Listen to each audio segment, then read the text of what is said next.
Voici le sulfureux atlas de la création. Comme des centaines de ses collègues de l'éducation nationale, ce proviseur de lycée l'a reçu il y a une quinzaine de jours par courrier.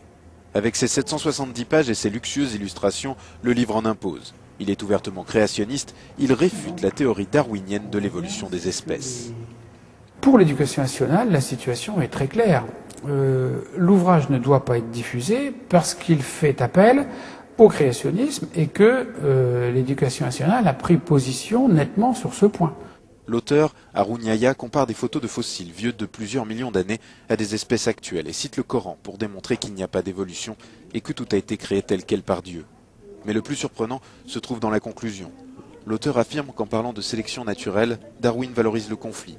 Il le rend responsable de tous les maux de l'humanité, le communisme, le nazisme et même les attentats du 11 septembre.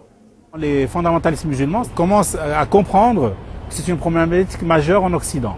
Et ils vont surfer sur l'extrême droite américaine, sur les créationnistes américains, pour propager cette idée-là au sein de l'islam, pour bien se barricader en disant que d'entrée de jeu que l'islam est créationniste, la question ne se pose même pas.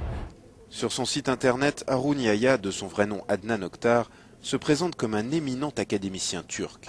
C'est en réalité un prédicateur, plusieurs fois condamné, derrière lequel se cache une organisation islamiste fondamentaliste qui dispose d'importants moyens financiers.